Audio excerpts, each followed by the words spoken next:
Thank you for sticking around.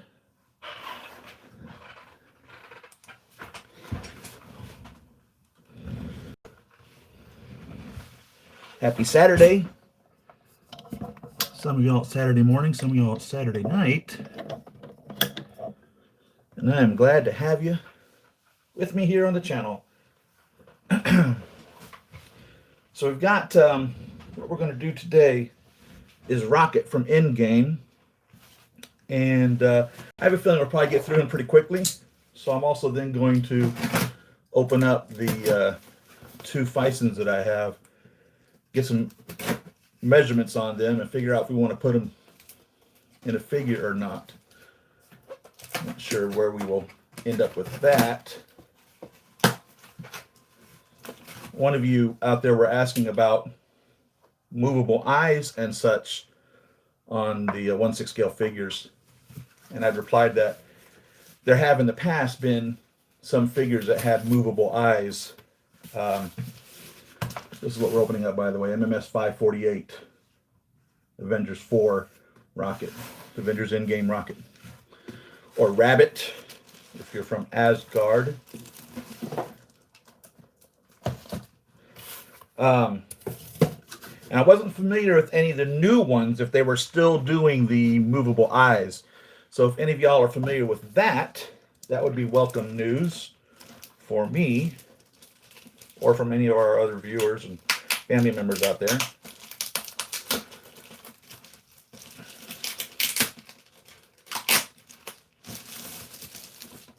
I think, didn't Hulk come with movable eyes? I don't remember.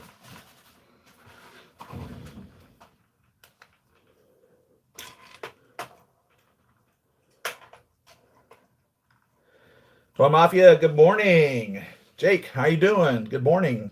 Seabest Sci-Fi, I hope all of you are well as well. Universal Key, good morning. Here's the box. Rocket Raccoon, the sleeve style box.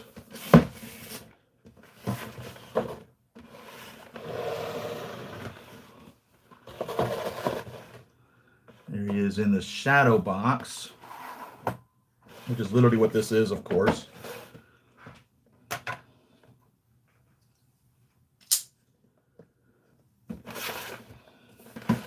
And the people responsible for this figure, so we know who to blame or who to praise, right? Got to tell you, a little disappointed in Black Widow and Hawkeye. So hopefully, I don't know what kind of redemption we can have on Rocket. I didn't pay much attention to him in this movie in that regards.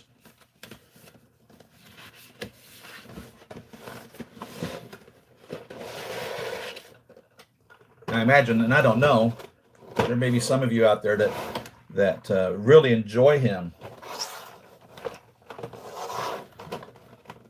Others of you may only collect him just because he's part of the Avengers, like I collect him for that reason. And maybe others of you that have no interest in him whatsoever. I can understand that.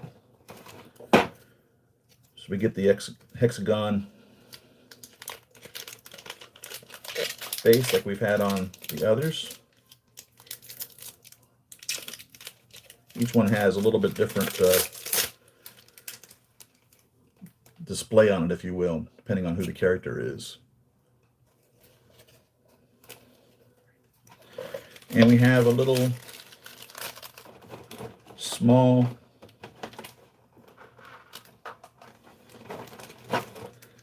figure stand, display posing stand. We've got this, I think, a couple of times for him.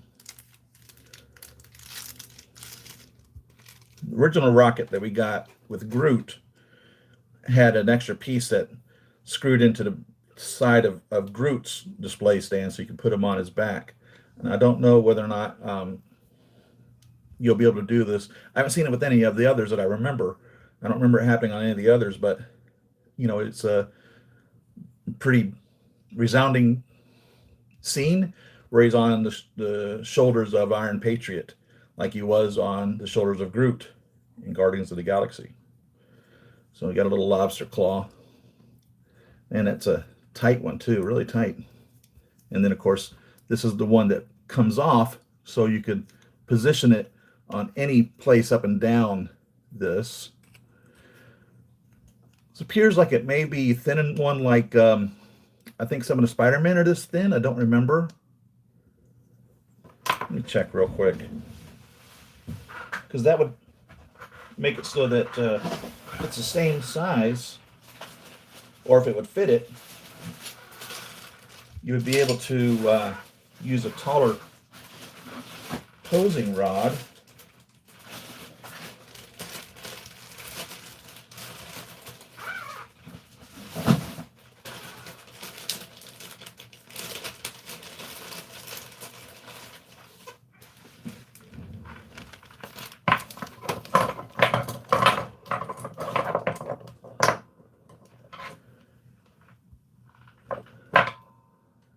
No, it's definitely not as skinny as the Spider-Man rods are. So to give you a comparison here, it's close, but it's not. It's not as skinny as the Spider-Man rods. There's rockets on your right, and this is a normal one, and this is the Spider-Man one. But I am curious still if this lobster claw will fit on a Spider-Man, so I'm going to try it.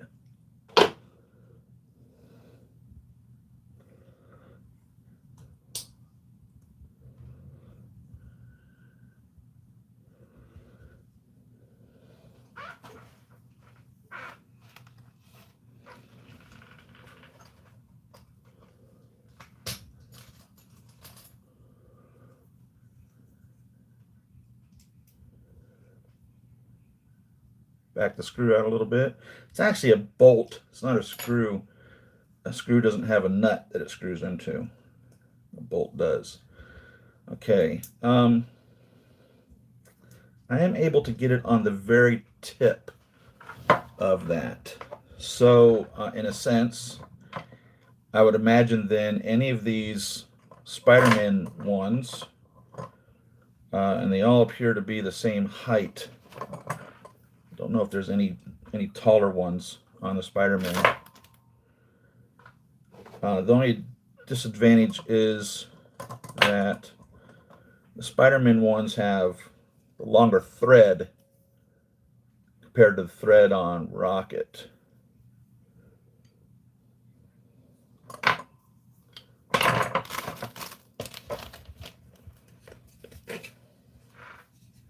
C'est bon, Mason. How are you, man?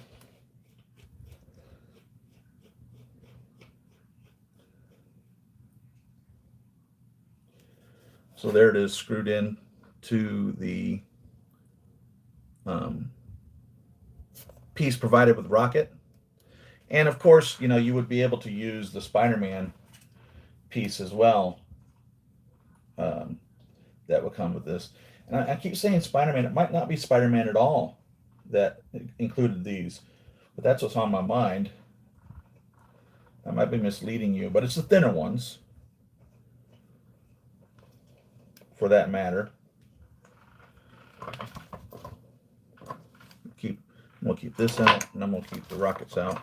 I don't know if I'll even use either one of them. The rest back in this bag.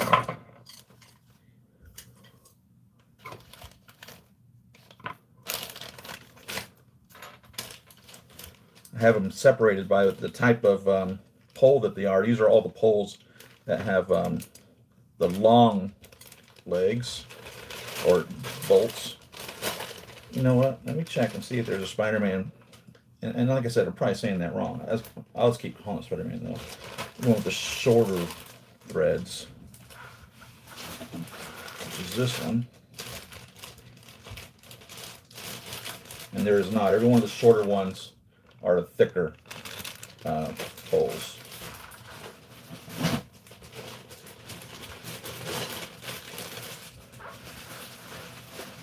All right.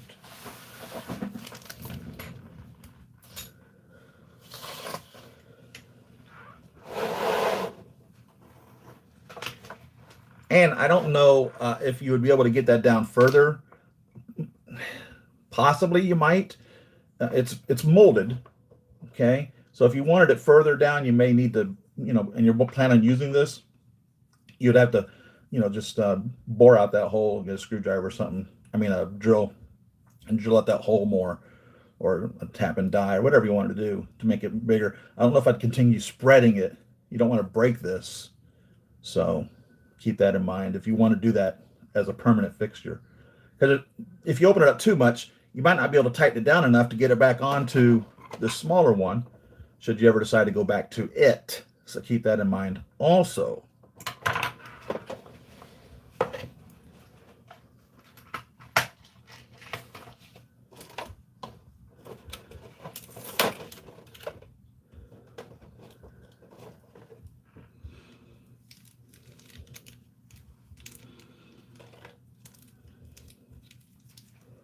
I really pray that they give us the Avengers suits for all of these figures.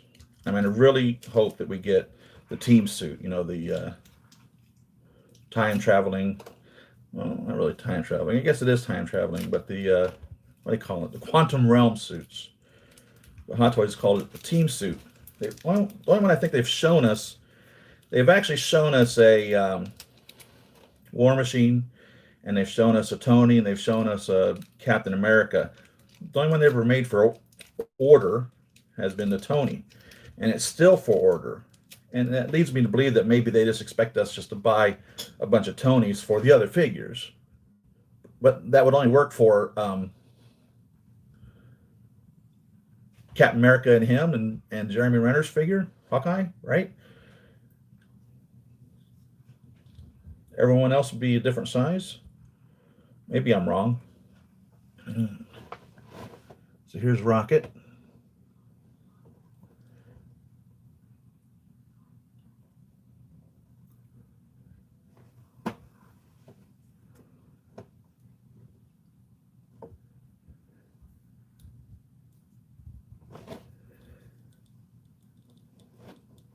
It's got a huge toe pivot there in both directions, which is going to be good if you're putting them onto the shoulders of somebody. Definitely. Well, anytime you have, that type of toe pivot is great. The knee pad is not glued to him. So with the double jointed knee, you don't have to worry about busting that off. Is it a double jointed knee?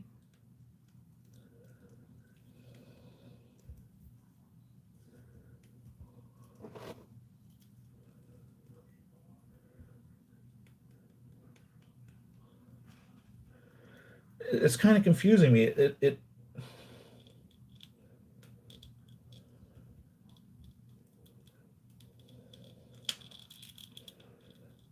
I think it's a double jointed knee. Yeah, it's a double jointed knee. It's just really difficult to tell because it's jointed up inside the thigh area, so you really can't see it, bending that much. But look at that, how far you can get up that ankle. And there's ankle pivot too.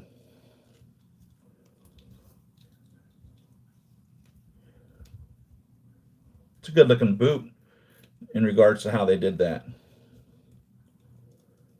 Pretty impressed with the boot and that ankle pivot.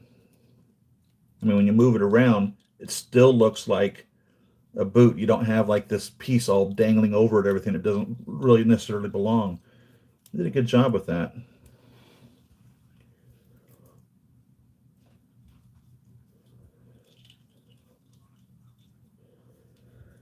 His suit is really restrictive. Not going to get much out of him. There's a whole lot of material there, so it's not going to let you move him much in that direction. But we can get some pretty good spread that way.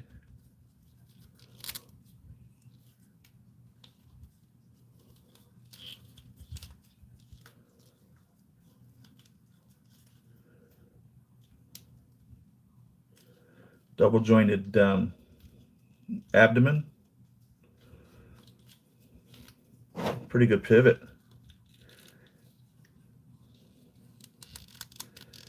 Pretty good pivot.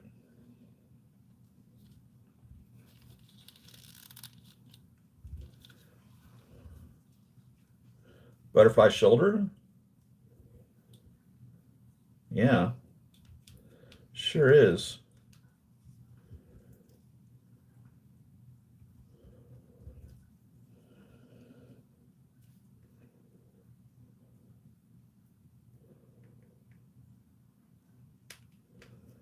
And a double jointed elbow too.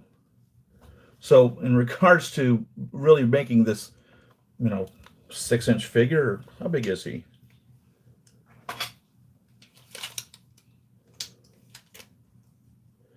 Yeah, he's 6¼ inches tall. That's like 1/12 scale. If you were to make him a regular, figure, should you have some desire or need to do that, you could essentially use this as a 12-inch figure. A half human, a kid even. He appears to be properly proportioned for that. Should you want to have a kid running around, I don't know, what your desires would be in regards to that. There's only been just a couple of kids really that's been in the Avengers movies, but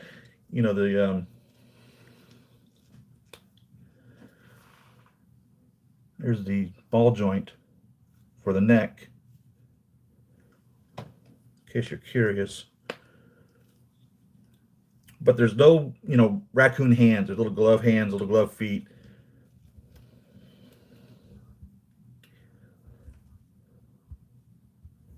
This pops out and he's got a pooper hole. But coloring of him is goldish and brown. Don't know how accurate that is to the movie. I know that some of the other rockets are different colored a little bit. And Hot Toys always does great teeth. I don't know if you can see that or not. Just zooming in for you. And these teeth look great. The little whiskers are filament, like fishing line.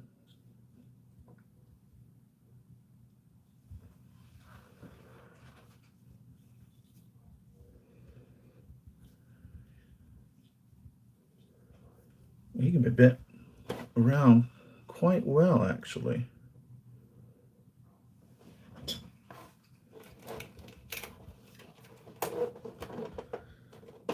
Ian, how's it going, man?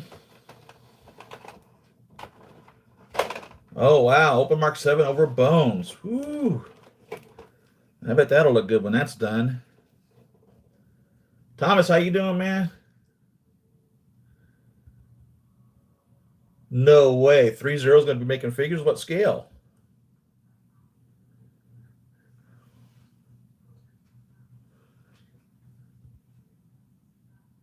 Okay. All right. I did see that there's Empire Strikes Back Boba Fett that Hot Toys announced. Man, I tell you what, if you were a Mandalorian or a Boba Fett fan or a Jango Fett fan or whatever, holy smokes, they are really just dishing those out. You could have, I don't even know how many they've got now, 20 or something to that effect. For years, as I've been collecting the Iron Man figures, every month or every couple of months, or whatever it was, a Hot Toys would announce another Iron Man figure. People would be posting on the forums, oh, how come you're not doing Star Wars? How come you're not doing this? I don't want to see another Iron Man figure. Stop making Iron Man figure. Make stuff for us other characters. And now Boba Fett is just totally just saturating the market. So I don't want to hear anything from any of you Star Wars guys.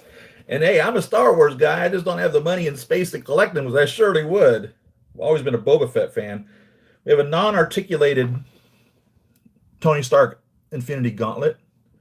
Of course, we remember Rocket carrying this, and there's no batteries for it that I see.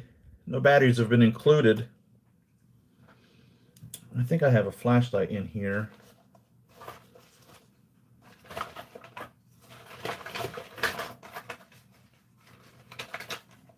Had a little flashlight pin. Here it is. I'm curious if they'll light up with the light source inside of it. Oh, don't think my battery's dead. Sure is. Now let me try the... No. Oh, well, I don't know. I can't tell, truthfully.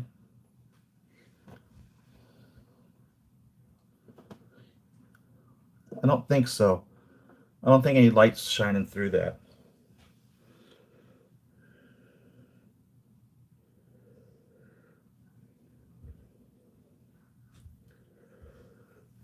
So the Infinity Stones do not appear to be able to be lit specifically as the hand is manufactured as such. But there is a scene where he is running, carrying this in his arms.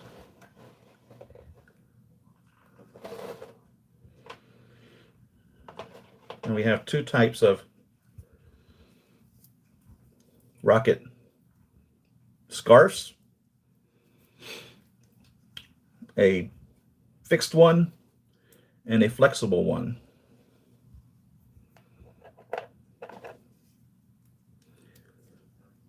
That's plastic, and this is cloth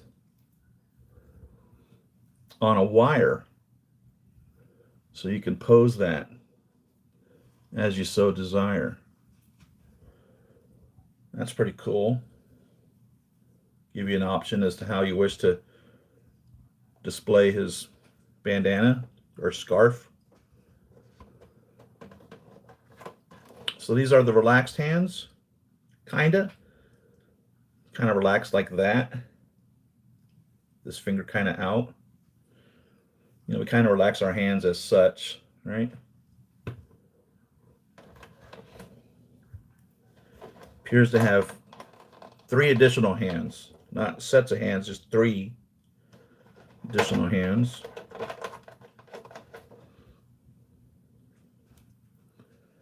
We have 2 trigger hands, a left and a right, trigger finger hands.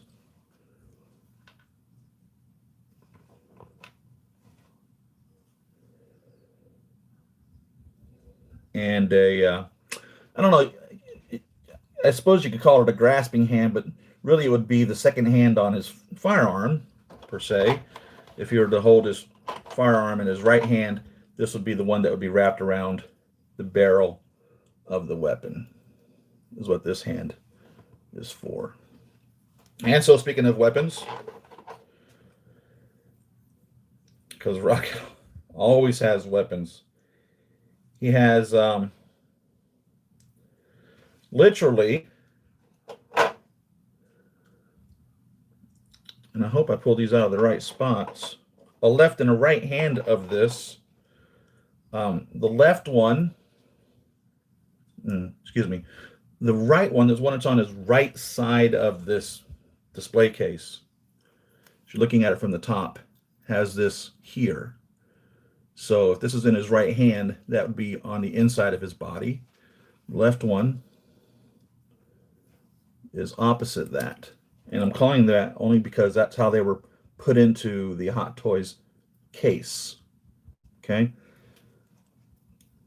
So they're mirrored from each other.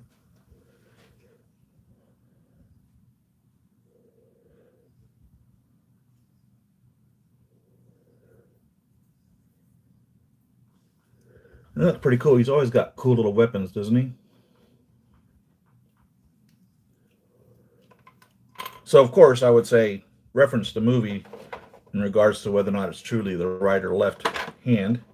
And let's see if these pistols are mirrored as well. And they are. So, on these, the one that was for his right hand, this little yellow piece here in the back is towards the inside of his body. So that's how they came in the case. So this is the right hand one. These little yellow pieces right here on the inside of his body. Should that be important to you? And I don't remember what this is, but I would imagine this would hold perfectly in his little left grasping hand. Was this what he was using to get the essence out of Jane. Is this what he was using for that when he went back to Asgard? I think it was, wasn't it?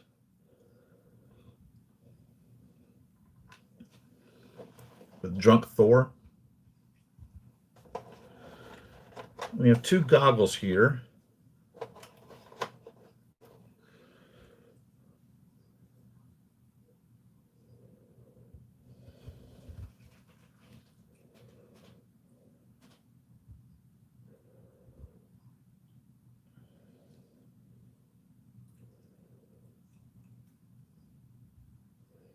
There actually is a slight difference in them other than just the color. I'm going to put some glasses on to make sure that I'm looking at this properly. Where the heck are my glasses? There we go.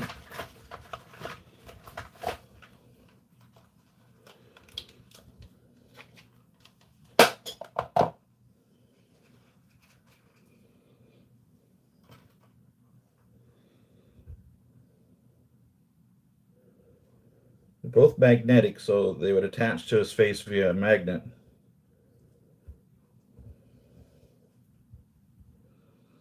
I thought one was a different color,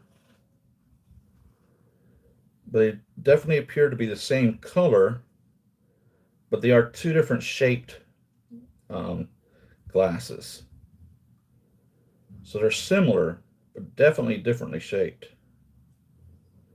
And again, I don't know the difference or why we would have this difference, but easily enough to tell the difference apart would be at the top of them. One has a notch going back to the forehead, and the other one does not. There's many other differences beside that in regards to the shape of them. They're minor, and it does take some looking at it to see that there are differences to them. And again, I don't know what the differences represent. I really don't. I'm sorry.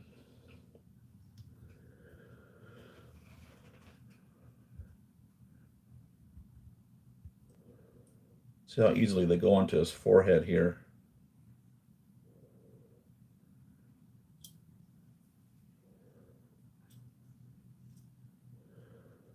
Okay, so I'm not able to get it actually on his eyes. It fits up on his head. That's where the magnet is. So as I was trying to put it on his eyes, it just went to the floor. So I was trying to put it on his eyes, it would just continually go up to the top. Well, and now this one, okay. All right, well, there we go. This one's for his eyes, and the other one's for the head. So obviously what they've done is they reversed the polarity on the magnets so that, and that's why it jerked out of my hand. When you put the one on his eye, the magnet is facing the polarity of that manner. The other magnet is opposite polarized, so it fits on the top of the head.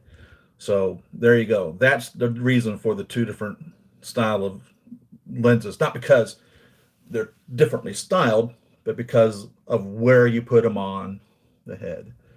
And the one with the piece that goes back, the little point, is the one that goes on his eyes.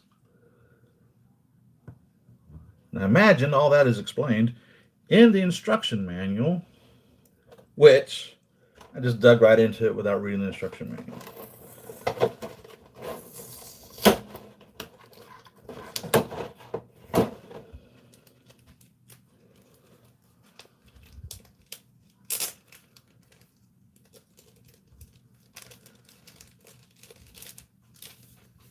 A lot of 1/6 figures coming out recently. I mean, a lot of 1/6 figures. Fison's got new figures coming out. Everybody and their brothers coming out with figures right now. What do we have here? We have wrist pegs and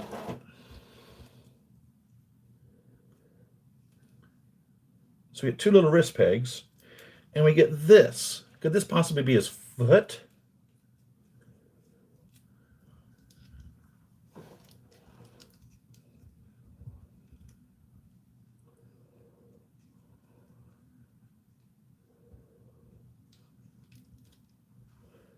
Rocket never wore this, so there's no attachment to it that I could see.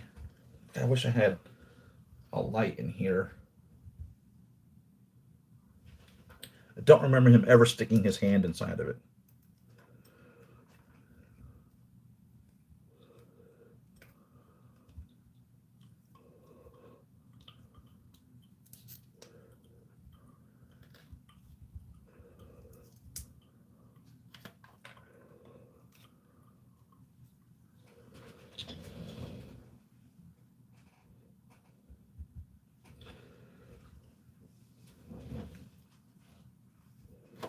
Let's look at the instruction manual. All else fails, right?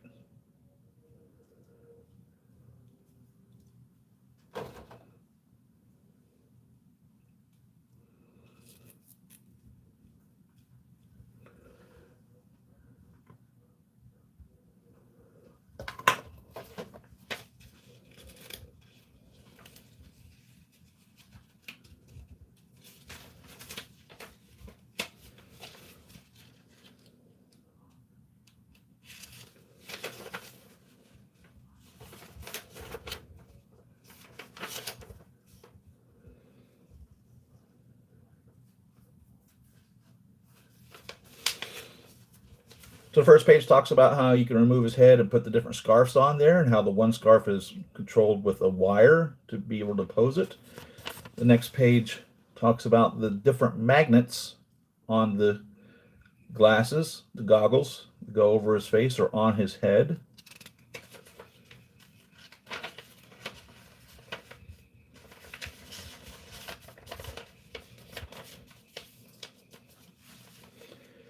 Here it shows us the small pistols are what's designed to go into the holsters, not the large pistols. And here's a large pistol and a small pistol in his hand, and the grasping hand is for holding the container that they were using to grab the essence out of Jane, right?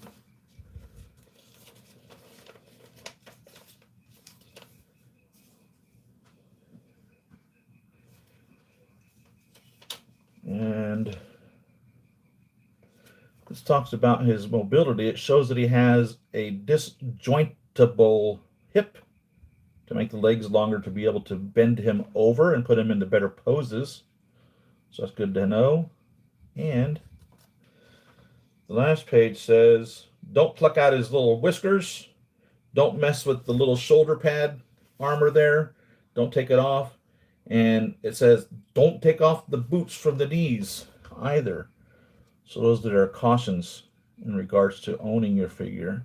So that's the instruction manual. Wasn't much. I didn't think it was going to be much, but if I'd known this, I wouldn't have dropped that goggle over there, because I would have realized the purpose of them was on the face and on top of the head. But they are differently shaped, for fact. They're not the same style of goggle. Whatever the importance of that is, I have no idea. But that is definitely the case. I used to keep the instructions with the boxes and put the boxes away.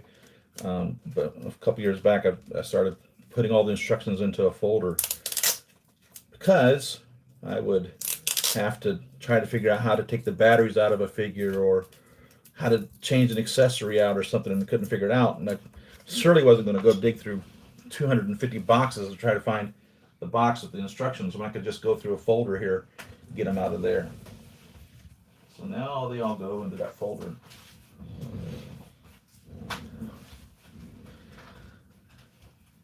And that was a quick figure. And I had figured that it would be. I figured this figure would be a quick figure. So I'm going to crack open these Fisons next. Let's see what we want to do with them.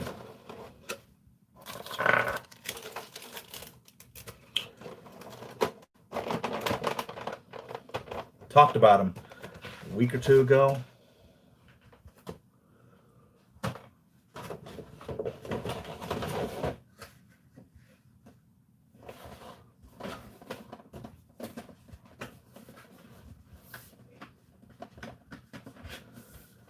And I don't remember if I've made changes to some of these Fisons since doing that show. I think I have. move some of them around. I've also truncated my page to this instead of that huge 12-sheet page I had before for all the notes. Made the font smaller and removed some of the figures that aren't necessarily available anymore. The red ones on here are for fact not available. The green ones are available. The black ones may not be available. And the dark green ones are the ones I actually own here. And then on this first column, I put on there, not taking into consideration the top two that say 112, but essentially which figure, what I've done with the figure in regards to what the body is being used for. So, for instance, my Peggy Carter is on a SO2A, as well as Ray. She's an SO2A. The Nier Automata is on an SO4B. My Mary Jane over here is actually an SO6B. And the Poison from Street Fighter is in an SO7C. I have Wanda, the Scarlet Witch, in a bikini. She's in a SO9C. The Mantis, when it finally arrives, will be in a S12D. I have Felicia Hardy's Black Cat. She's in an S23B. The Spider Ghost is in an S25B. Daphne from Scooby-Doo is in an S35A. And then my Jow doll is the slave girl for Leonidas. And the new ones I have here are an S33B medium bust suntan and an S39A large bust suntan. And the 39A I'm going to put into Velma. And the 33B, I think it is the interchangeable version of the S35, which is the Daphne figure. So this S33B has interchangeable feet. So let's just get Daphne and Velma over here, because that's what we'll be dealing with today.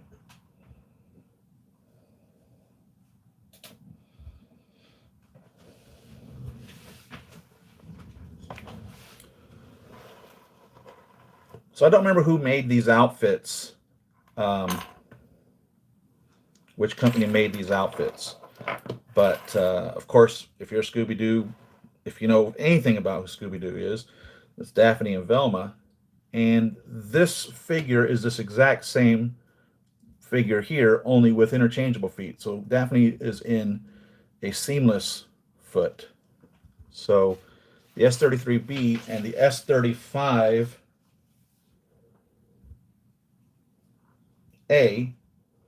are the same figure, interchangeable foot, seamless foot, and their dimensions are are 26 inches, so they're the tallest ones, and that's measured from the heel to the shoulder. I mean, to the top of the neck, not to the top of the head, but at the top of the neck, where before the post sticks out. The top of the flesh of it's 26 centimeters. And her dimensions are 28-inch bust, D cup, 24-inch waist, 34-inch hips. So that's Daphne. Now, Velma.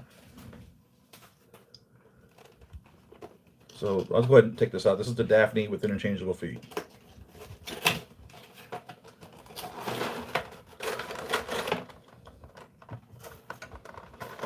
So you can see what she comes with here.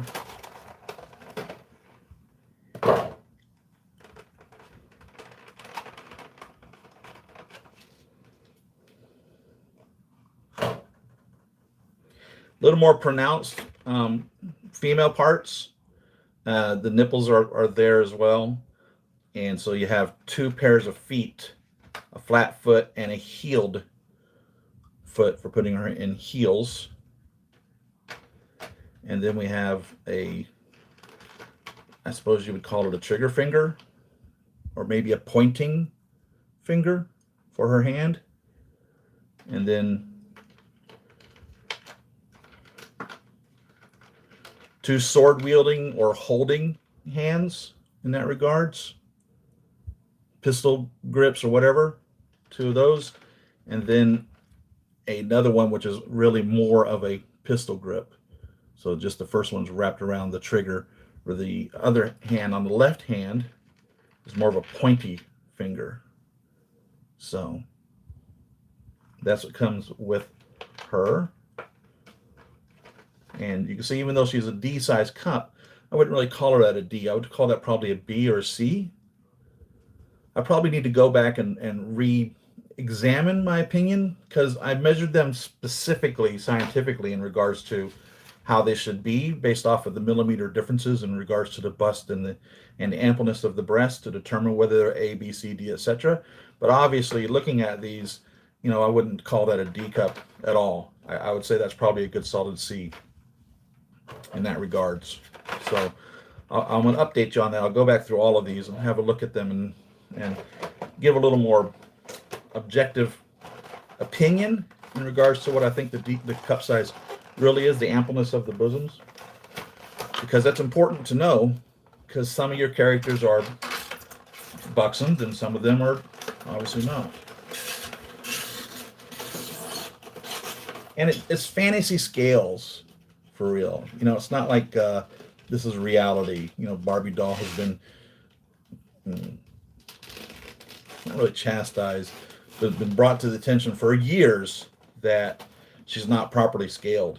But these are the most accurately scaled out of any 12-inch figure in that regards, compared to Barbie doll, who's totally out of scale. But she's a 12-inch figure. This is a medium bust.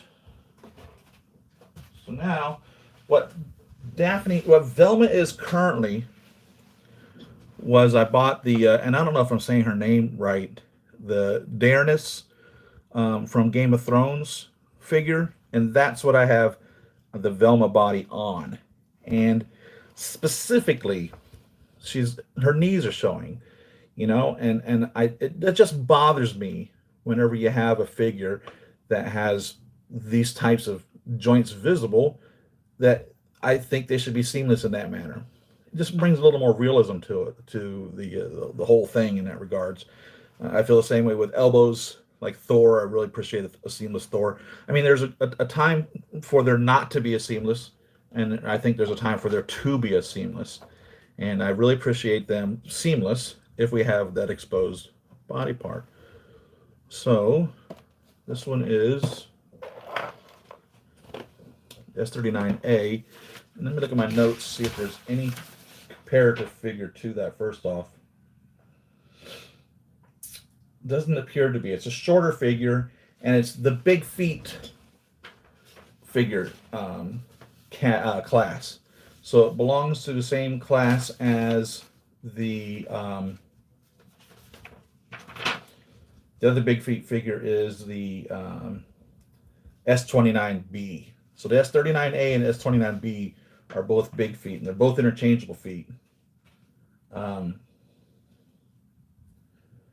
The S29B is considered medium bust, and the S39B is considered large bust.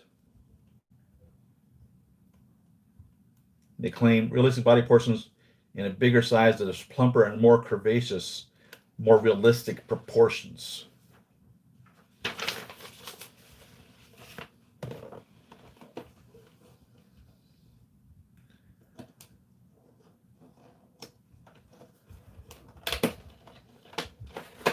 So we're going to build Velma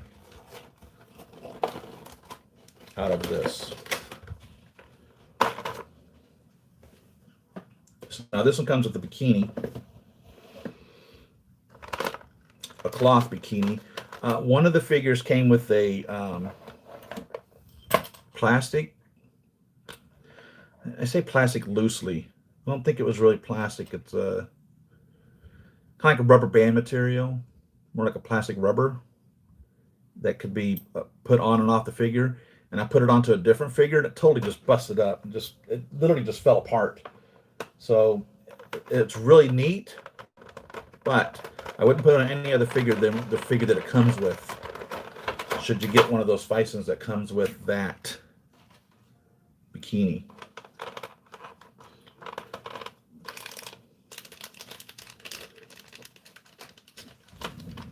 And these are definitely bigger feet. Let me get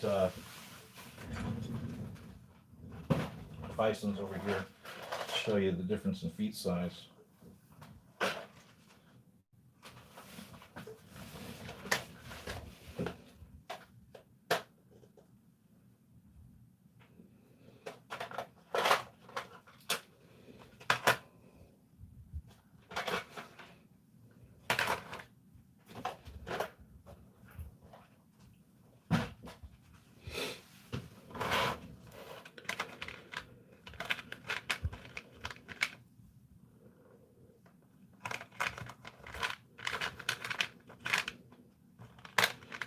I don't have a single one of these flat small feet here. That's all right. I'll show you the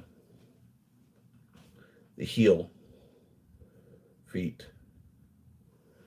So if you can see there, it's definitely a larger foot, no doubt about it. And here's a flat foot.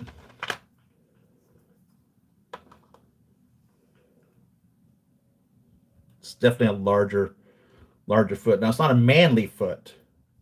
It still appears like you would expect a feminine foot to appear. Looks dainty, just larger, which they claim is more realistic proportions. So she comes with her heel feet and her little bikini in there, and possibly wrist pieces. Let's see.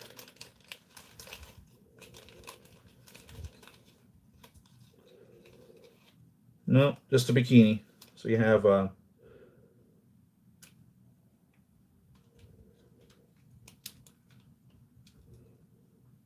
halter top style bikini that would go around her neck and then tie in the back, and then the underwear. And this is all made of cloth, and it's orange, which works for Velma even more so.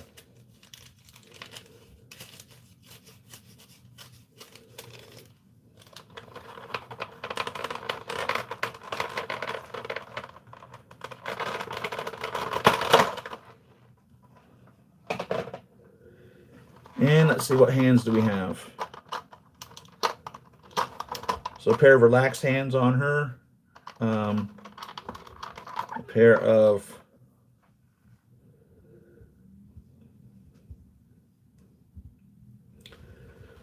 fists or tightly gripping hands.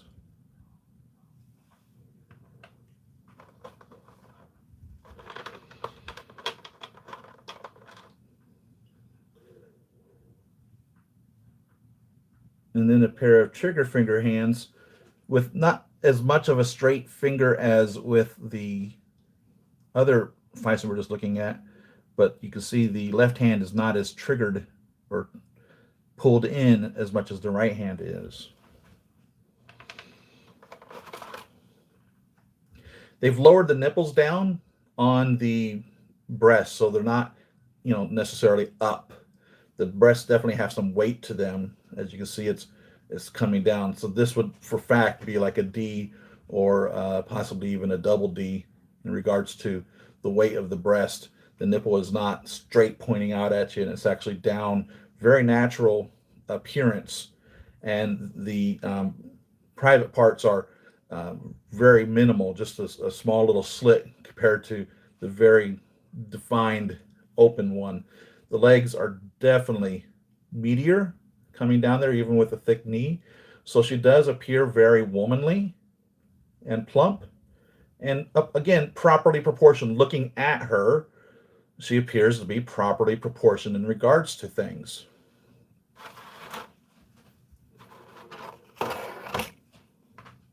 If you could say that about an action figure. And the Fisons are very movable, so you're going to have the same movement in regards to them, of being able to put them into great poses, double articulations in the elbows and the knees, butterfly joints in the shoulders. They're very articulate. Neck joints, very, very, very articulate. There's some concerning care that people will discuss, and you'll find many videos of people talking about how to best take care of your Feinstein figures so they don't dissolve, don't prod. You want to be careful that you don't poke them out, because you can poke right through these skins, and people will tell you not to bend the elbows or the knees for an extended period of time because they'll crack apart. And I don't know if continually to this day if this is still an issue or not, but it's definitely an issue in the past. So research how to best take care of these should you decide to start collecting Phisons, or if you're adding Phisons to your collection, or if you already have some in your collection, you need to possibly prevent them from getting damaged or dissolving in the future. So let's see how she compares in regards to size to Velma. You can see obviously there's a huge difference here.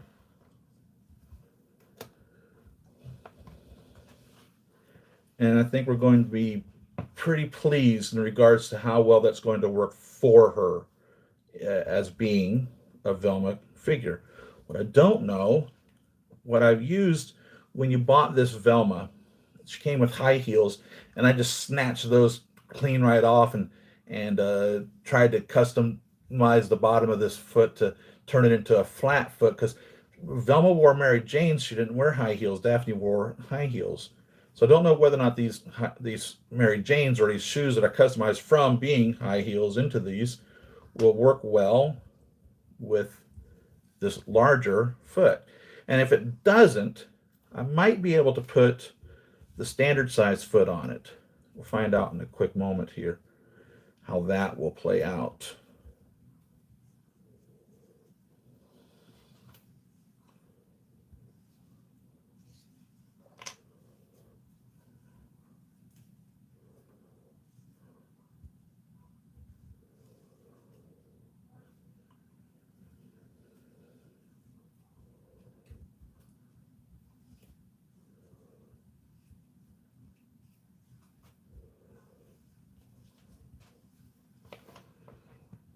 So simple enough, I'll be able to just use one of these feet that I have in this to see if it'll go in here.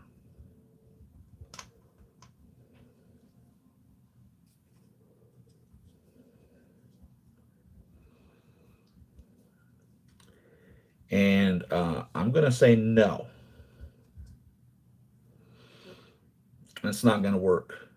So we'll be using a flat foot from one of these, which I'm going to have to find. Who's got my flat feet? Goodness. Got a lot of heel feet, so obviously there's flat feet someplace. Who's got the flat feet? We'll figure it out. We will figure it out. Oh, my Daphne here. You know, my interchangeable foot Daphne. That I just put over here. Take her flat feet.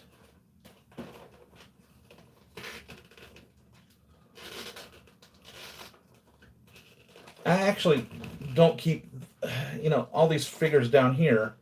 I think I take all the accessories out of them as well and put them in these boxes. But I keep them in, that's why there's no flat feet. I keep them as a figure, per se. There's really no need to. I ought to just take everything out of the hands and the feet and everything.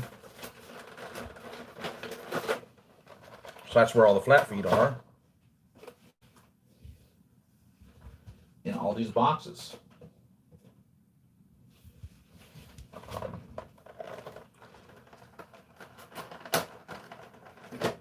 So we'll take Daphne's flat feet. It's not Daphne. This is the S33.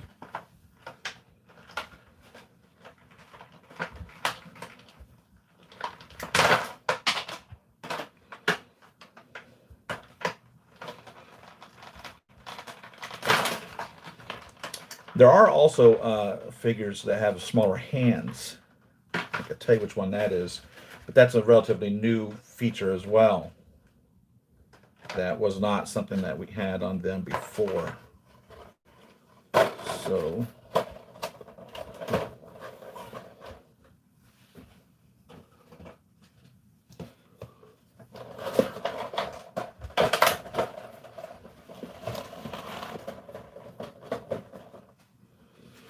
these will fit.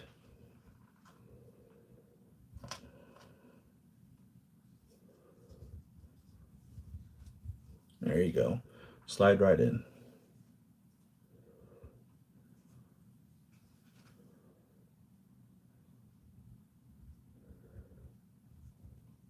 So for kit bashing, it's the whole purpose of this. You know, when you buy the Daphne and the Velma, you don't get a figure. You know, when you bought Felicia Hardy, the Black Cat, you don't get a figure. You just get the suit. The Nier Automata, the Poison, the Mantis that's being made by, I don't remember, Bullethead. I don't remember who's making it. They don't give you a figure. They give you just clothes. So you have to buy a figure in order to be able to turn it into the figure that you're creating. So that's where these Fisons come in play.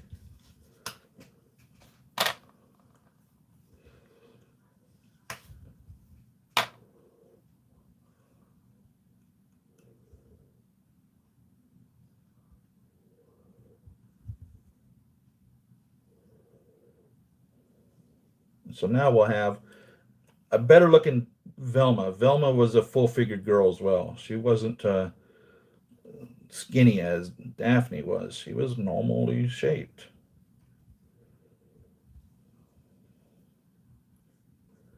So now we'll have nice thighs on her, good looking knees, and a proper looking Velma, in my opinion.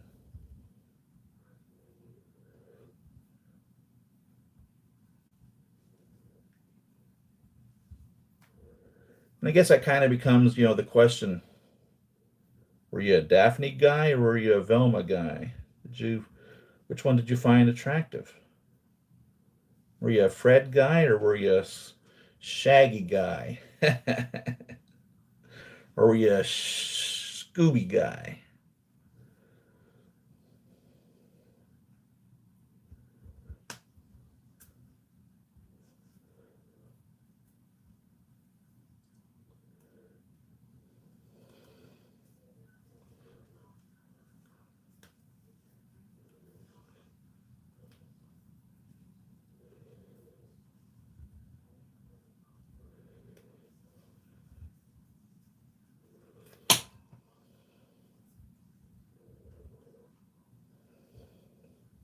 Trying to unfold this stocking to get it up closer to her knee.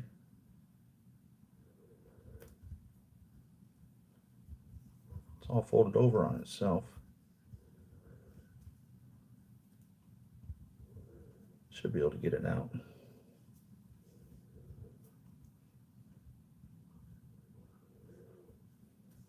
But I'm anticipating this to be a wondrous Velma. A proper Velma for the proper Daphne.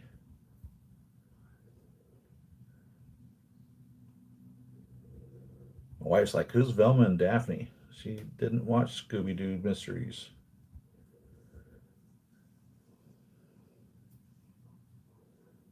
I can't imagine that.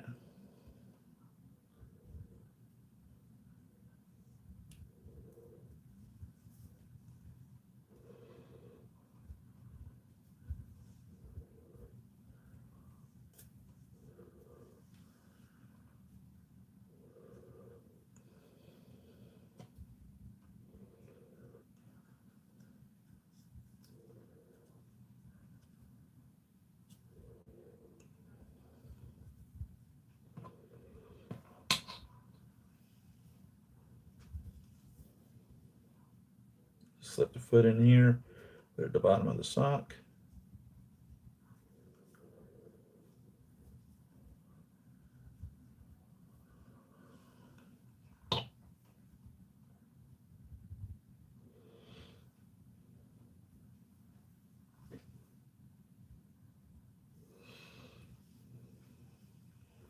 when they offered these outfits, they offered them in 4 different colors, each of them. And of course, I remember Daphne and Velma wearing these specific colors, and they weren't selling them as Daphne and Velma. But my golly, as soon as you looked at them, you knew exactly what they were doing. You knew exactly who these were supposed to be. So there's no question about it. You bought the orange one and the purple one, even though they had other colors. I don't remember what the other colors were, and you might even still be able to find those other colors available. But there were a lot of you that bought out all the orange ones and all the purple ones. So I don't know if you would be able to find a Daphne and Velma anymore specifically, but you would be able to find these outfits just in a different color.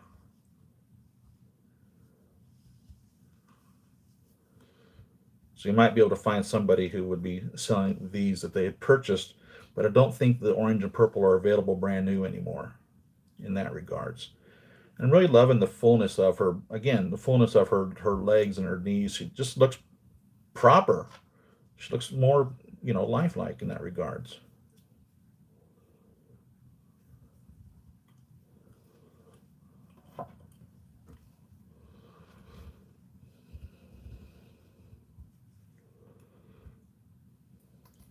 Ah, I broke these glasses. I thought I glued them well enough, but evidently I did not. I couldn't believe I broke those glasses.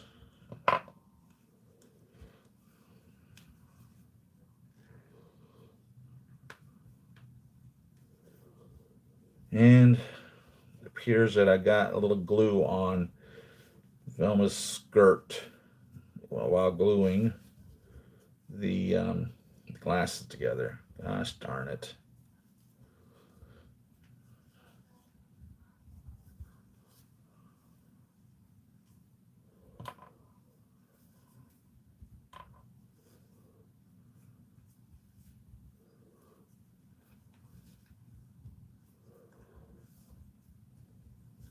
But I used the Dareness figure because it was shorter than the other figures.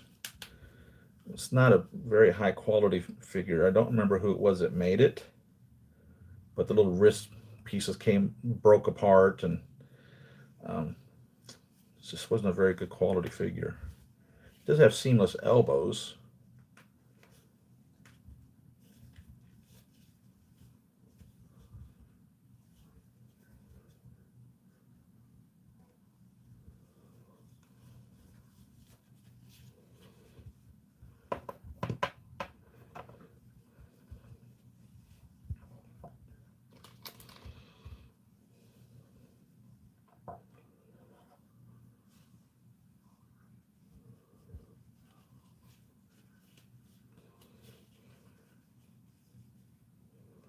Her skirt has a hook and latch, hook and hook and loop, hook and loop.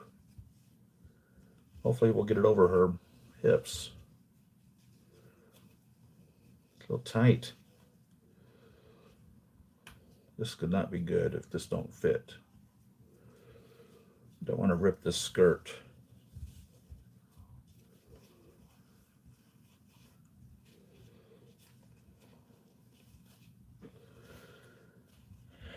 The hips are larger than the shoulders.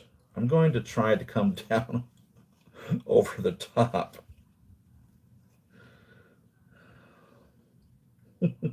Wish me well. She lifts her skirt over her head.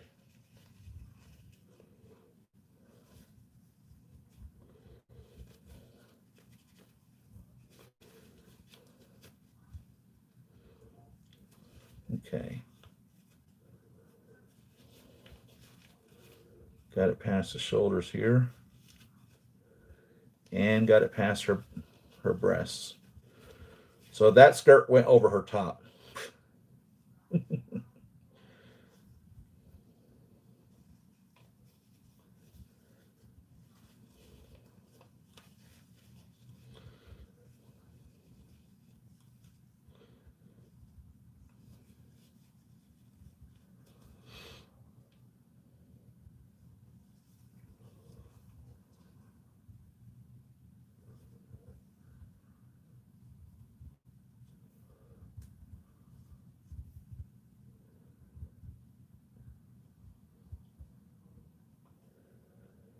Trying to get this hook into this loop. There we go. So we have the skirt now affixed to her properly.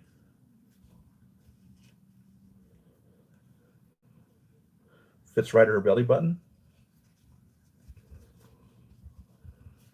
The pleated skirt.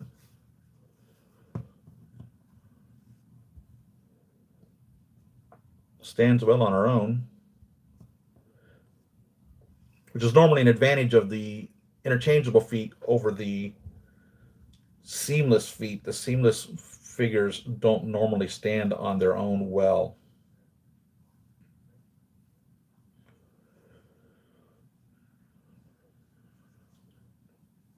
And there's definitely a little more material on this side of this sweater than this one. So this is going to be the front.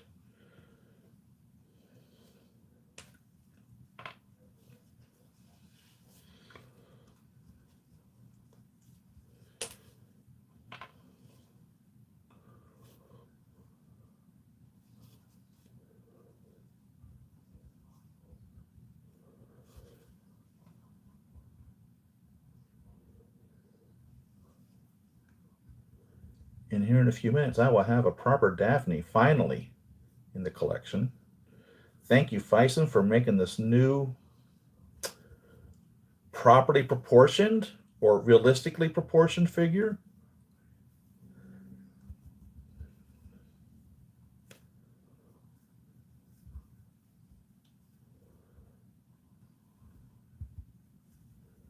And for those of you that, feel that if you're buying a figure for your daughter for whatever reason, this is a very expensive figure to buy for your daughter, $70 or so, when Barbie dolls are a lot less.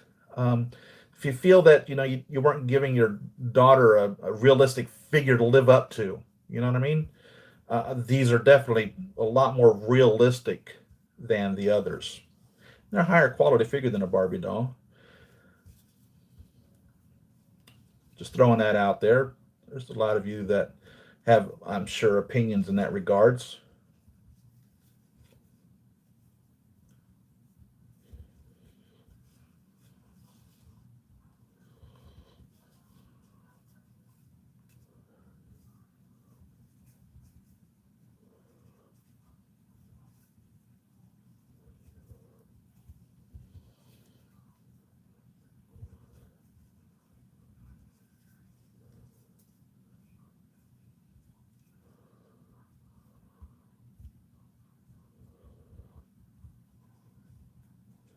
This is looking great. I'm really pleased with this. Get the material spun around on her so the seams go in the right place.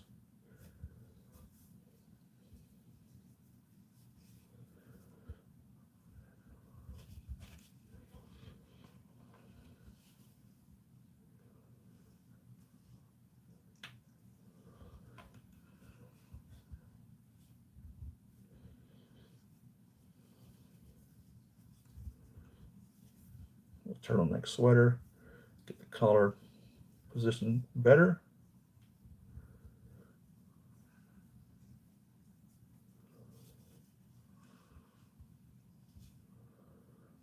And I've got to glue those glasses back on again. The arm to the frame. But I think this is a great looking Daphne. I think mission accomplished, or Velma. I think mission accomplished here totally. I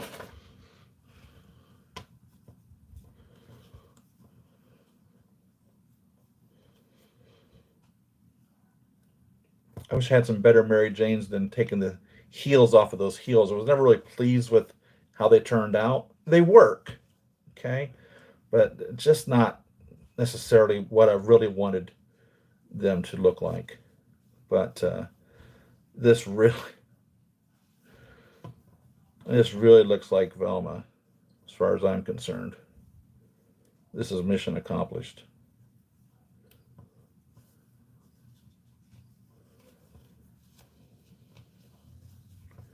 I think she wore her sweater down a little lower.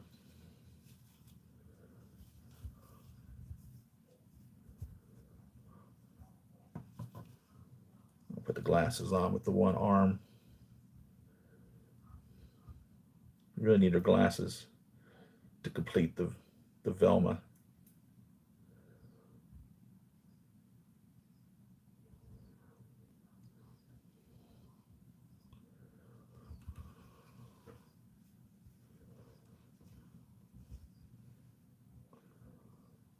There you go. There you go. So now we can put her next to Daphne.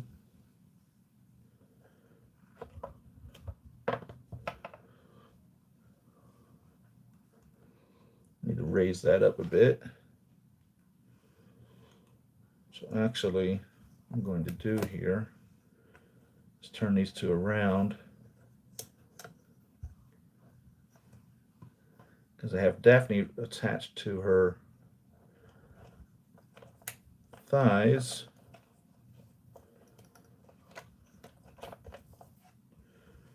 And then Velma will be around her waist. Let's flip this over.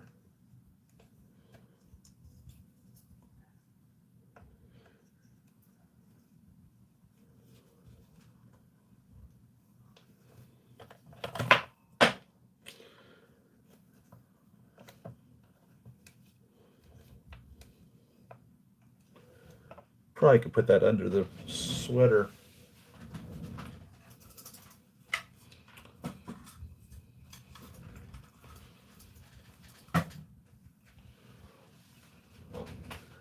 I used a different head sculpt than the one that they gave, and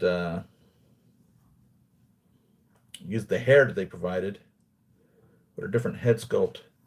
And this head sculpt never really fits on here perfectly after swapping that out. So it just kind of rests on there. And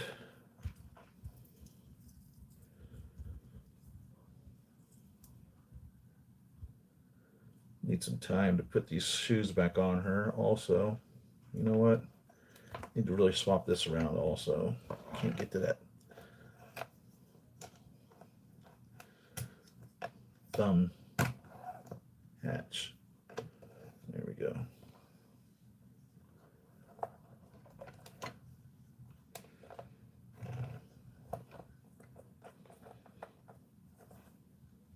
I think this is a Chitauri Warrior base that I use for them.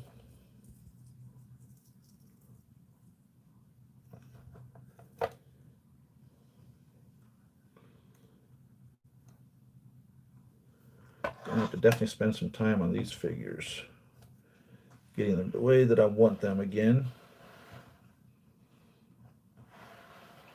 There's a good start. Tie this on her, around her neck again, and be able to do that. So that is that. Now I have a respectable looking Velma to go with my respectable looking Daphne. This Daphne was also the new Fison as well. The like I said, I used the S35A, which is a new one also. So these two figures I think are perfect for your Daphne and Velma. So if you purchased Daphne and Velma before and had put them on Fisons, you may want to consider swapping them out for these two Fisons.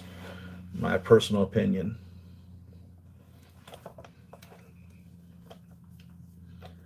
I think they're much better. I think they're much better represented in this manner. And they're going to need some time. I'm going to have to do some adjusting on them to get them back looking properly.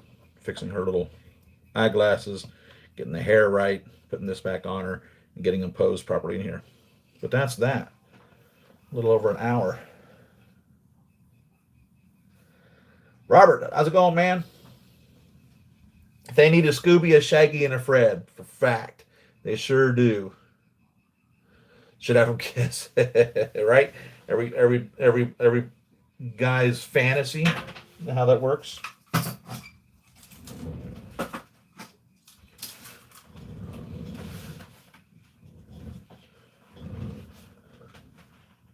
So what else have you guys got going on?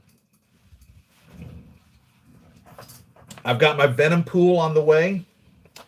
So next week we're going to be unboxing Spider-Man 2099, the Miguel O'Hara Spider-Man 2099 from Hot Toys, VGM 42.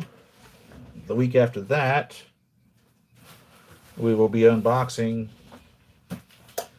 Iron Man 2 Mark IV holographic figure, the red and orange hologram figure, die-cast. Although it doesn't have the die-cast nomenclature on here, it is a die-cast figure. And the week after that, we'll be doing Venom Pool. I have not received it yet, but it is en route. So it'll definitely be here in the next 3 weeks. So that's what we got going on with that in the future. Roger Moore, Bond in a little while. Sweet. A Wilma and Betty. That would be cool.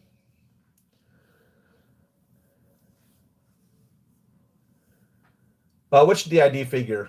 Bond? Did it do a DID do it to Bond?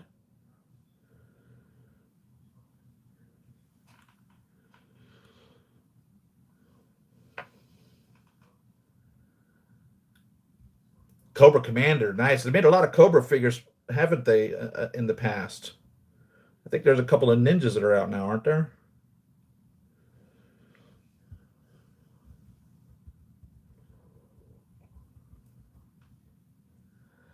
Yeah, I am looking forward to Spider-Man also. I was just thinking just the other day, I'm probably going to have to buy another Death for my Spider-Man because Venom Pool, where would you put him? Would you put him with Deadpool or would you put him with Spider-Man?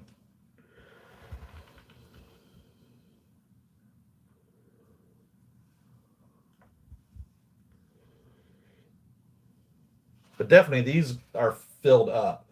I found you really don't want to put more than 3 figures in a Deadhoff tops without them looking overcrowded. I mean, if you're really wanting to display your figures off, you really want to keep them to at the most 3 on a shelf in a Deadhoff, for real. I've got them cram packed on the other shelves, but when you put them in a Deadhoff, you're really showcasing them. You're really showing them off, and I I think anything more than 3 really just crowds it too much. And so my 2 Deadtops are totally filled up at this point. So I really need more 2099 Spider-Man and Venom Pool.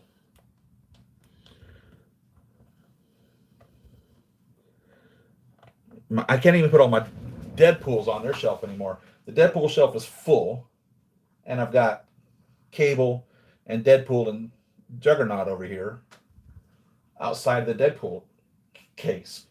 So Juggernaut would take up essentially the position of 2 figures on a shelf. And he would take up more than just the one shelf. You'd have to raise the shelf in the Deadtoff in order to be able to have him on there. But I have a lot of the smaller figures, my Kid Pool and my Pikachu Pool and the Dog Pools and the Chibi Pool, Head Pool, Squirrel Pool. Those could all go on the smaller shelf. So they would be all on one shelf, right? And then Juggernaut would possibly be with, I don't know, a Colossus. Because didn't they fight pretty good? So have them together on one shelf. Because he's tall as it is. The other Colossus also is taller than the Deadtoff. So you really need 2 Deadtoffs for the Deadpools here. So I put him over here with, Deadpool, sans a hand, perhaps. Not sure. The original Colossus from the first Deadpool. With a Deadpool. So that would be, so we got 1, 2, 3, 4, 5, 6, 7. 7 shelves. 1, 2, 3, 4, 5, 6, 7, 8. So should be able to get them all in there. Put Venom Pool in there. Where would he go? He'd have to be on his own. I probably want to put Venom Pool, truthfully, with my Bullethead Poison What an amazing figure. If you guys passed on that, you've really missed out. It is an amazing Venom. Amazing Venom. Totally comic book Venom. 100%.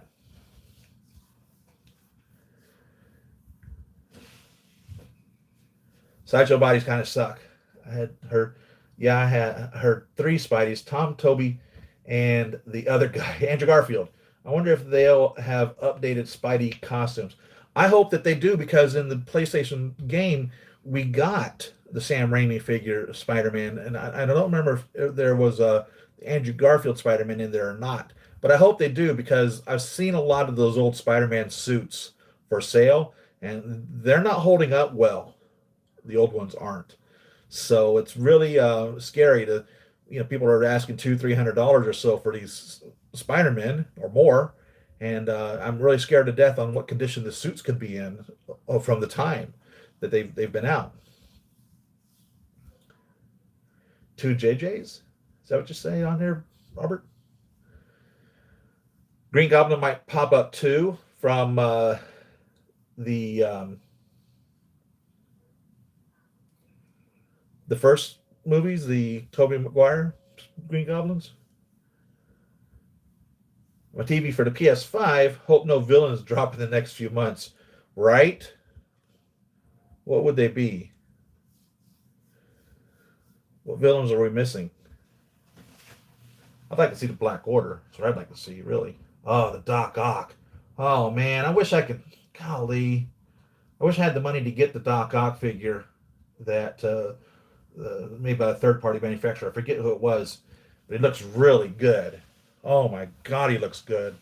And of course, the Michelle figure and the other Ned. I've got the first Ned where he has the Spidey suit on, head on, and now there's a new Ned where he's in the school uniform.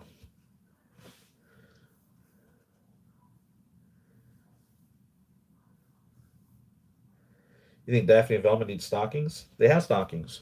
I'm not sure what you're talking about.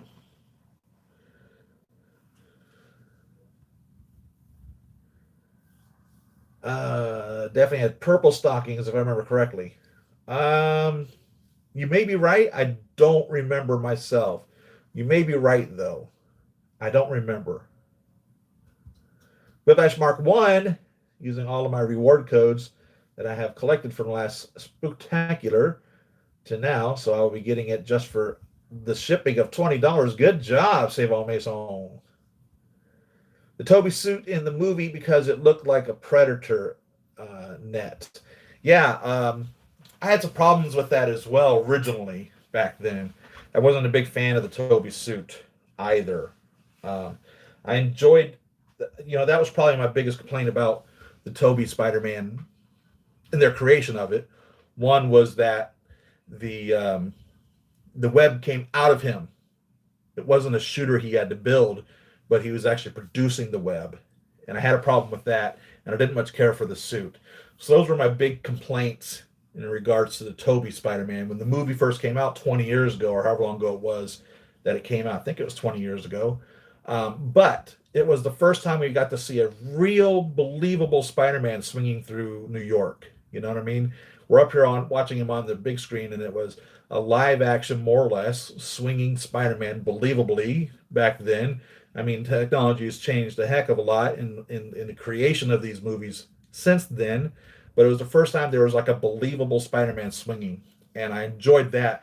And I felt the story along everything else was close enough to canon that it was easily acceptable. I just hated that he produced his old fluid, and I wasn't a big fan of the suit. But, of course, as time goes on, now I wish I had my Tobey Maguire Spider-Man suits. Spider-Man, and Andrew Garfield too.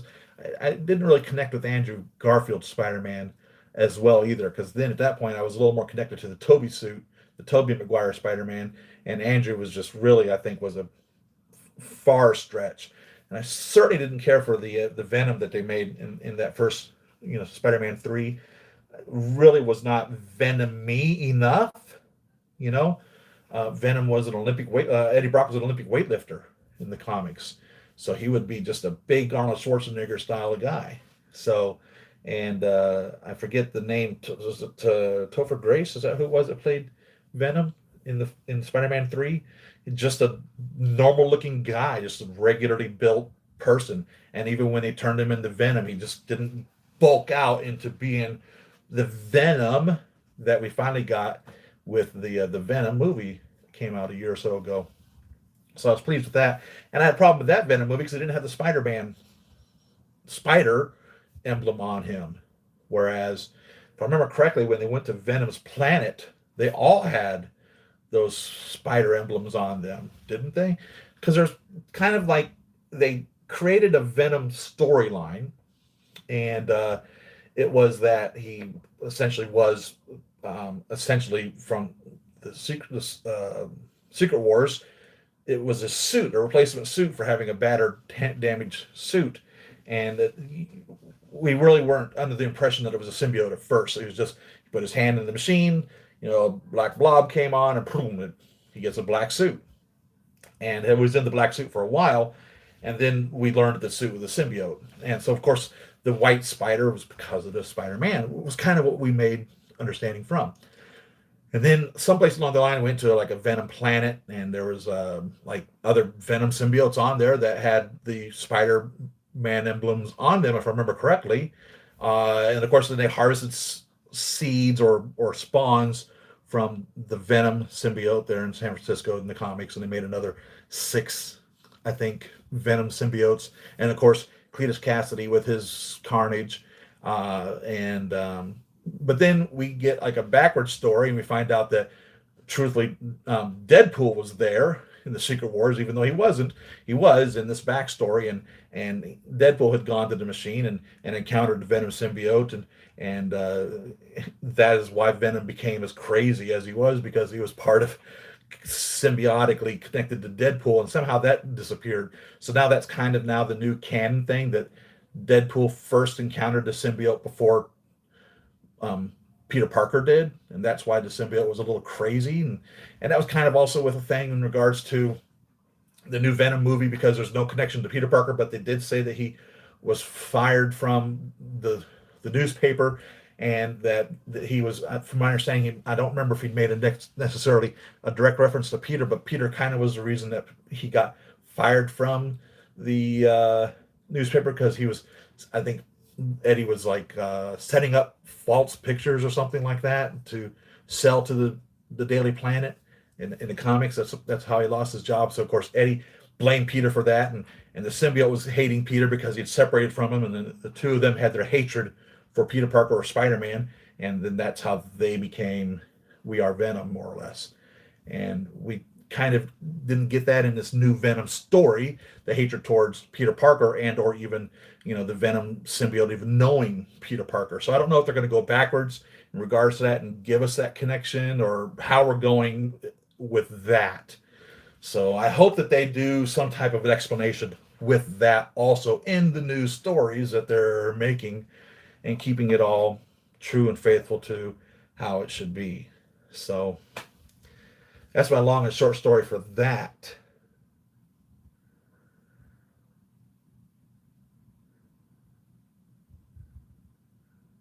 Toby's Green Goblin or Andrew's Green Goblin? Aunt May's MILF, Aunt May, or middle age.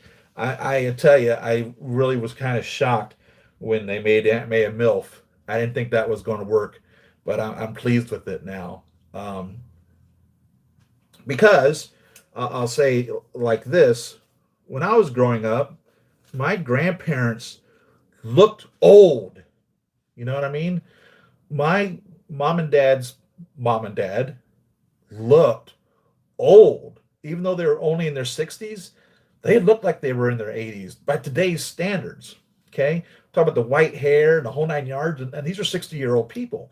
Now, maybe it's just because back then they worked a harder life. They had a harder life. It wasn't quite as easy with the necessities of life that we have now. I mean, they really worked in their lifetime, and maybe that's why they looked old. And by today's standards, 60-year-old people now, they don't necessarily look 60-year-olds. 50-year-olds don't look 50 years old.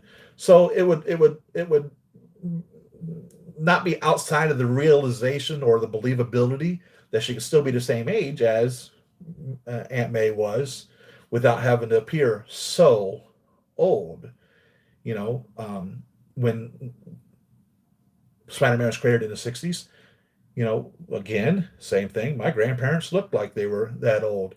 And you're definitely under the impression that Uncle Ben and Aunt May were much older than Peter's mom and dad, or maybe Peter's mom and dad had Peter later in life, because I think there was a story that they were like supposedly CIA or something. I don't remember what the whole thing was in that regards. But I don't know if we ever really got proof as to whether that was a real story, if that's what Peter's mom and dad were, or what's going on in that regards. But I definitely think that Ben was like older than Peter's dad, because he looks older. He would have been the older brother. And again, back then, large families were not uncommon. It wouldn't be outside the stretch of reality for there to be 10 or 15-year gaps from the firstborn and the lastborn, or even 20-year gaps in a family of children or siblings. So Uncle Ben could have been much older than Peter's dad, so he could appear to be, white haired or whatever, and still only be 50 or 60 years old in that regards back then. So that was my justification for accepting the MILF May Parker, because nowadays the older people look much better. Don't look so old anymore on the average. You know what I mean? But I was going to have a hard time with that. 3 MJs.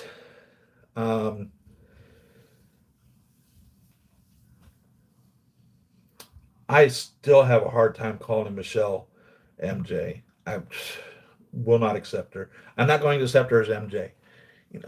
Peter had many love interests through his life. Gwen Stacy, Betty Bryant, Mary Jane, um, Felicia Hardy. So he wasn't always just with Mary Jane. There were other girls there, and they could have easily just thrown Michelle out there, and it could have been his love interest, and that would have been perfectly fine. But I think they really blew it, and they really overstepped their bound when they called her MJ, because now you've totally ruined the opportunity or possibility for there being an MJ. Because should Peter ever decide to meet or date Mary Jane, it's just wrong to call your new girlfriend the name of your old girlfriend. You follow me? Would you like your girlfriend to be calling you the name that she called her last boyfriend? Because then you have to wonder, who is she really pining for? Is she really pining for the last boyfriend? Are you just a replacement for him? And she's with you thinking and pining of him? You know what I mean? I wish they'd have just left it at Michelle, and that would have been it. And that would have been a lot more believable. Because, like I said, Betty Bryant, Gwen Stacy, Felicia Hardy, Mary Jane were all, in a sense, love interests of his before he ever met Mary Jane. And I really hate that they did that. I really hate that they did that. I really hate that they did that. You wouldn't have a kid. Let's say, for instance, you are birthing your children, you're raising kids, and you have a child of yours die. I wish it never would happen to anybody. And then you have another kid. You wouldn't give that other kid the name of the kid of the first one that you had that died. Now you had a child, you named him Peter or whatever, and then he died as a child. And then you have another child, and it's a boy, and you say, well, we're going to call you Peter also. Now, not because Peter is like your family name, or your name Peter, and your dad's name is Peter, and all of your name Peter, or like all of your name George, like George Foreman, all of his boys are named George. But just because you had the Peter, now you got a new Peter. That's wrong. So I hate that they would give her an initial MJ, a nickname, because Mary Jane MJ was a nickname. It just eats at me. I'd have just rather it had been Michelle, and that'd have been fine. No problem with that. It is an alternate universe, and of course, all sorts of things could be an alternate universe. Hell, he could have had a boyfriend in an alternate universe. And hell, his name may have been Mickey, or Michael, or Mark Johnson, or Mark, anything. And that's totally would have been acceptable as well. So it just so solidly ends any possibility of there being, in my opinion, an Mary Jane. You know what I mean? They literally just taken that and said, there's not a chance of there being a Mary Jane here. Wobble it up, toss it in the trash because we have MJ. Period. Case closed. Shutting the book on it. Not opening it. Not going there. I just really despise that they did that. It just really bothers me. It really does. It really does. So, face in the middle. Heard Doc Strange will be the new Papa figure for Peter. Interesting. Really interesting. Older than Peter Parker's in-game age, people fail to realize that some people just look young. By the way, I guess they're making a new Spider-Man, or they're updating the Spider-Man game, video game, and they're changing the head sculpt on that. So the Spider-Man head sculpt, or from the PS4 version Spider-Man video game, looks like this, but I guess now they're doing like a, or whatever it is, PS5 or whatever it is, whatever the Spider-Man game is that came out a year or so ago. This was the figure head sculpt that looked like it was kind of a crossbreed between Andrew Garfield and Tobey Maguire, really, when you look at it. And but the new one looks nothing like that as well. So they're changing it again in the updated version of this video game or whatever it is that they're doing. So that'd be more or less with Pete, with he's got Spidey power. I think it's a brilliant to have each woman same name could make love and won't. Well, isn't that why people call everybody baby? Oh, baby. Oh, baby. Oh, baby. Say my name. Say my name. My man can have two girlfriends with the same name. Easier to talk to them both at the same time without messing up. For all we know, Eon, or whatever his name was, probably called all his kids Peter Quill. Right. Yeah. Right? Ego. Was his name Ego? Hot Toys new Goblin? Is that what you're saying, Diego?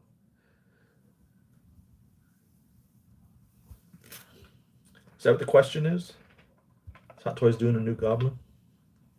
I think somebody was talking about that earlier.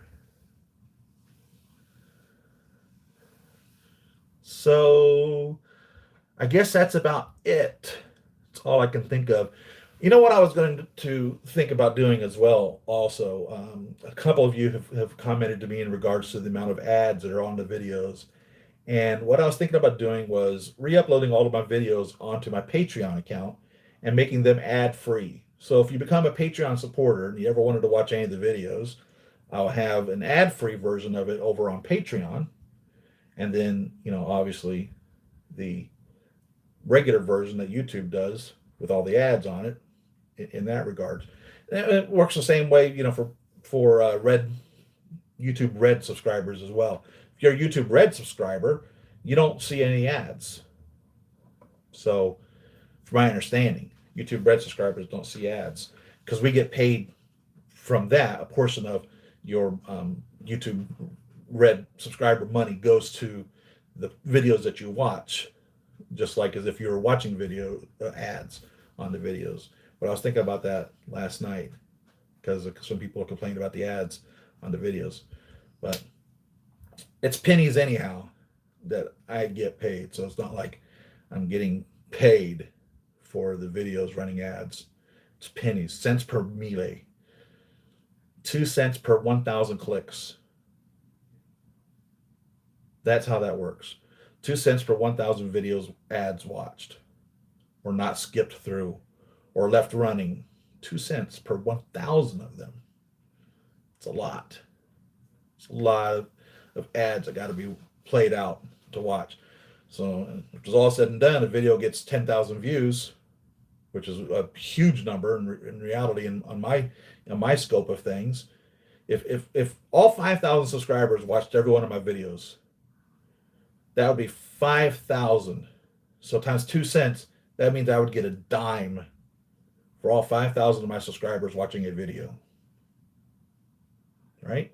5,000 times 2 cents per 1,000. and they let all the ads play or didn't click through or click on them and watched or went to the advertiser, I'd get a dime. So don't think for one second that YouTube people are making money when they're at my level.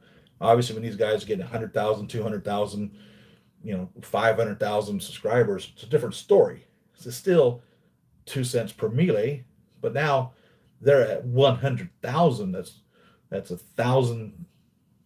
That's 100,000. So that 2 cents turns into $2 more or less. If every 100,000 people watched the video, then when you have a million, that $2 turns into $20 for a video. For a million, ads more or less run, 10 million becomes $200. So that adds up when these people that do several videos a week, et cetera, et cetera. But at my level, to continue to spend hours producing and creating and doing a video for 10 cents, I'm just not that motivated, man. I'm telling you. I guarantee you there are those of you that if you're walking through a parking lot and look down and see a dime, there's probably not many of you that would even stop to pick it up, especially a penny. So think about that. 2 cents per 1,000. Would you stop to pick up a penny off of the floor? Is that much energy required for you to stop and pick up a penny off of the floor? How many of you have actually just seen a penny and just left it laying there? And that's what YouTube thinks your time's worth for making these videos. 2 cents per 1,000. It's tough, man. It's tough. So this is all my own collection. You know what I mean? Didn't come from YouTube money. Trust me. So what YouTubers do I watch? Denobi. I watch Sardimus and Toy Zone, Justin's Collections. Sean Long kind of irritates me. Optobotomus. Most of the other videos that I watch are stupid meme videos in that regards. But I try not to watch any of the videos about the figures until I've feasted my hands on the figure. I want to discover the figure myself. I want to make the stupid mistakes on it and be impressed and blown away by it, or be totally disappointed and pissed off, like I was over the Hawkeye and the Black Widow figures from Endgames. To open them up and just be, are you freaking kidding me? So that's what I watch. Those are who I pay attention to. I'm sure there's a couple that I'm forgetting.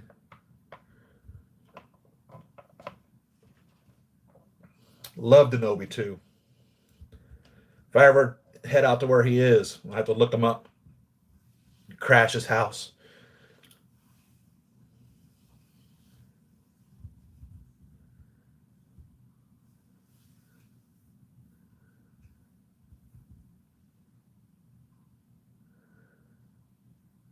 Toys era of Dr. Octopus comes out. Will you show it? I don't have it. I don't have the money to get it. And I would love to own that. That is, a Doc Ock from, the Tobey Maguire Spider-Man, right? And it looks really good. It really does. And it just really pains me that at this moment, I don't have the extra money to do that. I mean, think about this for a minute. These figures range in between $250 and $450. That's a car payment. You know what I mean? Hell, that's rent if you're sharing it with somebody else. If you're like have a roommate, that's like rent. And when they start dropping a figure a week, in between $250 and $450, they're saying on the average it'll be $350. $350 times every single week. You're now looking at $1,600 with the figures a month. Car payment, hell, that's a house payment. So it's so difficult to get the figures that I truly want compared to the figures that I say, man, that would really be a nice one to get. And then there's the ones that I truly want, but I've already obligated my money to purchases that are coming in. This Venom pool is $430. This Iron Man Mark IV, I think, was $400. The Spider-Man 2099, I think he was 250 or something along that line. The Rocket, 200 and something dollars. Bang, bang, bang, bang, bang, bang. There's 8, 9, 10, 11, 12, $1,400 in a month. Oh my God. I have a real job. I work really hard to have this spending money, but I'm really being just totally wiped out right now. I just don't have $1,200, $1,600 every single month to continue to spend on this stuff. And again, YouTube doesn't pay me. The money I get from YouTube doesn't come anywhere close to paying for one figure a month, let alone one every single week. So it just gets to that point where you look at down the future. I'm going to have to try to track these figures down in the future. Try to track down the Doc Ock. It's going to be really difficult to get because third-party figures are really hard to get through third-party resellers like eBay or whatever. Hot Toys figures are a little more easier to get later on down the road because there's a lot of them. Well, these third-party pieces come out, they just don't make as many of them. And Hot Toys never really releases how many they make of the figures in the first place. I guarantee you it's a lot. I mean, they made a big deal about a figure that was only 800 pieces years ago. Okay, like 10 years ago or so. No, not quite 10 years ago. It was 6 or 7 years ago. They were talking about they limited a piece to 800 pieces. I think it was a Mark VI that they'd done that with. And that was a big deal. Only 800 of them were being made. That was a big deal. So then you have to start wondering to yourself, how many are they actually making? Because they never tell us. They used to say limited edition. They used to say collectible limited edition figures. I don't believe they even say that anymore. I think they're making thousands of these. On the other side of the coin, these third-party manufacturers, like the Doc Ock, I have a hard time believing that they're cranking out thousands of them. They're probably only cranking out hundreds of them. The good thing is now that when they tell us that a figure is coming out, for instance, like these Miles Morales figures that Young Rich Toys made. And I think it was their breakout figure. I don't remember if there was anything the Young Rich made before these Miles Morales Spider-Man. They put it out there for pre-order. They show you the prototype figure that they've created. And then people make pre-orders for them. And they know how many to manufacture based off of how many that they sell. Because the figure isn't available in a week. It isn't available in a month. It's available in like a year later. And it doesn't take a year to make a figure once it's come out from prototype. When they've got the prototype and it's a good solid prototype, I guarantee you it doesn't take an entire year to crank those out. A lot of that time is wondering how many to need to make of that. So, that's what's going to make it really difficult to try to track down these third-party figures like the MJ and the Ned and the Doc Ock and the Claw and the female Venoms, all these other figures that I really want to add into my collection that I just don't have the money to get because I got money wrapped up in the Mark 47s that are coming out at $400 a pop. I got 2 of those coming as well. And all these figures are just coming out. And at Christmas time, they're going to be coming from everywhere. All these figures that have been announced and planned for coming out in third quarter, fourth quarter 2020, and first quarter 2021 are all going to hit right at Christmas time. And I'm probably going to get 8, 10, 12 orders. They got to pop in 1 month. Jesus. Oh, it's rough, man. It is rough. Rough. So, and like I said, I work for my money. I don't spend it on cigarettes. I don't spend it on going out. I don't spend it on booze. I don't have large animals that cost a lot of money to feed, So, it's money that I'm really spending like other people might spend on those types of things. So that's where my income comes from to spend on these. And it just really is so difficult to see these great figures that are coming out and just saying, oh man, I wish I could get that. And I can't. And this year, this virus thing just really screwed it all up because everything just, instead of them coming out. Okay, so normally in January and February, there's no figures that come out then. You end up sitting around because everything came out in Christmas time. You won't get any figures in January, February. It's dead time. There's nothing being shipped. You don't get, for the most part, any figures then. So January and February came like normal. One or two figures were popping in and out. And then March, coronavirus. Boom, everything shut down. You know what I mean? April, nothing was coming out. I don't think figures started coming out in May. So here we have like this 4 or 5 month buildup of figures, and boom, here they come, just like a busting out of a dam, and all of a sudden, and all these new third-party companies are now making figures that before that weren't existing. A couple years back they didn't exist, and it's just been hard. And the prices of them are going up and up and up in regards to purchasing. It's so hard to stay on top of all this anymore, and it's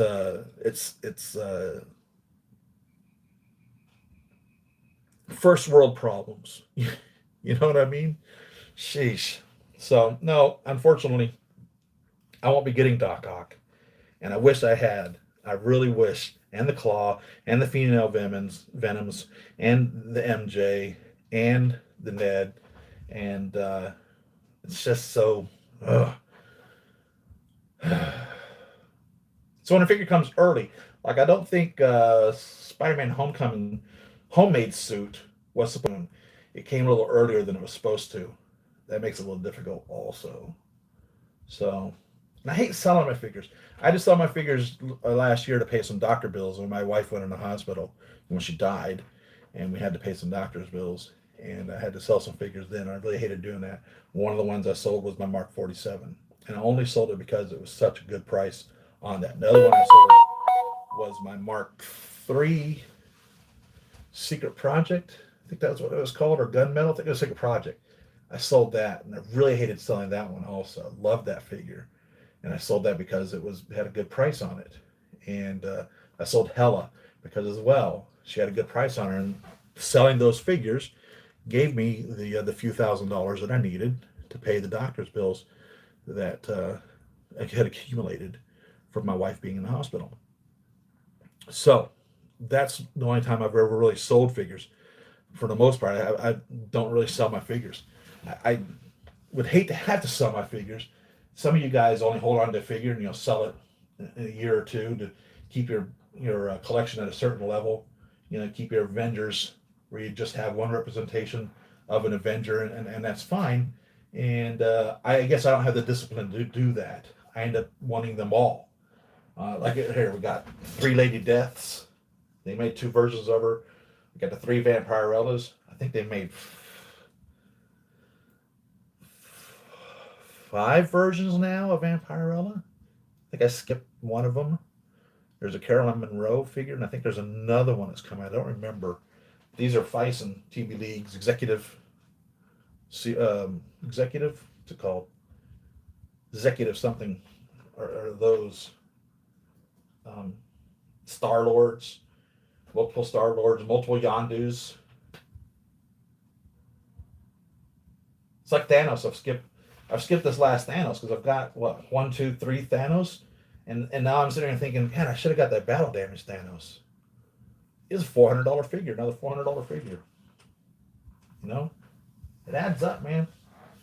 It adds up so quickly. And I still don't have an Avengers Hulk. I don't have an original Avengers Hulk. So it's funny when you start really thinking about it. It's rough, man. It is rough. So I enjoy spending the time with you. Thank you guys for being part of the channel and spending the time with me and chatting with me, sharing with you what you got going on, and with each other, and giving your advice and opinions and hints, tips, and tricks. I really enjoy it. Really look forward to this every week. And my wife's happy that we have each other. I have you, you have me, right? We all have each other. Mark 85 is the Iron Man with the gauntlet. Well, Iron Mans are very expensive. And, we've got the Black Widow movie coming out. Oh, my God. So we got the white Black Widow coming out with the Taskmaster that we know for fact is coming out. I guarantee you we're going to see an Iron Man. I guarantee you there's going to be an Iron Man coming out of this. I just get this feeling that there's going to be an Iron Man and Black Widow. I don't see why they wouldn't. And they might not. But I'm under the impression that the whole Spider-Man Homecoming storyline, where Tony's on the other side of the world and he has the Mark 47 back in New York taking care of things, he's over there in another suit.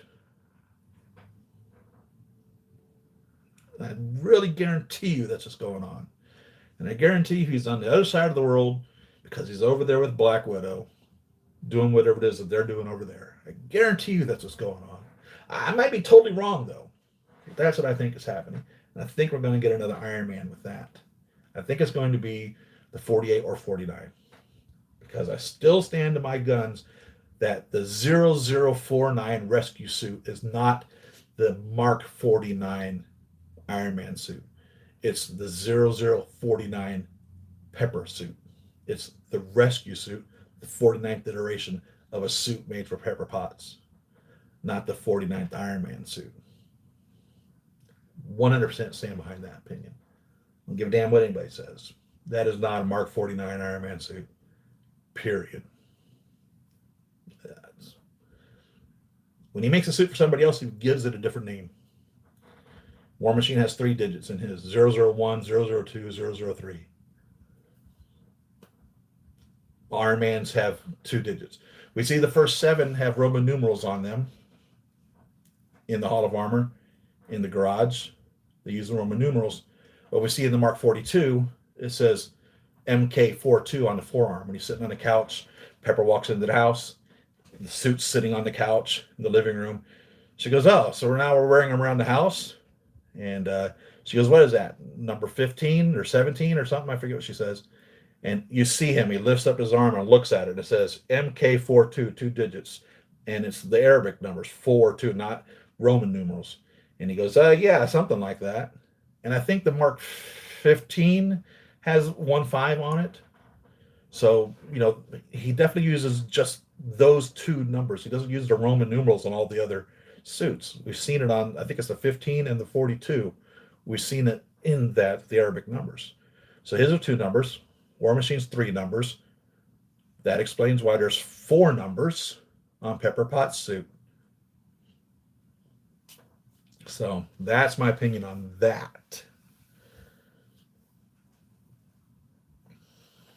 Yeah, never buy a character you don't have any emotional connection to. You're just going to be angry at yourself for wasting the money. Truthfully. If you can't sit here and enjoy your figures, if you can't look at a figure and be taken aback or be reminded of something or take some type of joy in owning it, don't waste your money on it. For real. Only buy what you want, that you have a connection to. Don't buy it for any other reason other than you want to be connected to it. It's a waste. You're really wasting your money. Mandarin Electro. I got my Electro down there. I paid $50 for him. I got my Mandarin. I think he got him on a special too. Where's he at? Oh, I've got him sitting over here with Stan Lee. Those were really good deal figures. I bought Electro because he was $50, brand new. So that was from an overproduced figure that they couldn't get rid of. You can still buy Chitauri Soldiers, brand new from stores. And I think I paid $100 a piece for them. My Chitauri Soldiers, I think you can still get them for that. So, yeah, kept you guys for 2 hours. I'm going to get out of here. Thank you very much. I love every one of you. Subscribe, like, share, give it a thumbs up. Go to Patreon, throw some money my way. Like I said, I'm probably going to start throwing my videos up over there for free. There's no ads on them for you Patreon supporters as an incentive for you. Should you desire to watch any of the videos, you don't have to worry about clicking through the ads. So I'm not sure if I'll do that or not, but I think that's what my plan is. So I'll see you all next week as we unbox Spider-Man 2099. Peace out, man. I love you guys. Bye.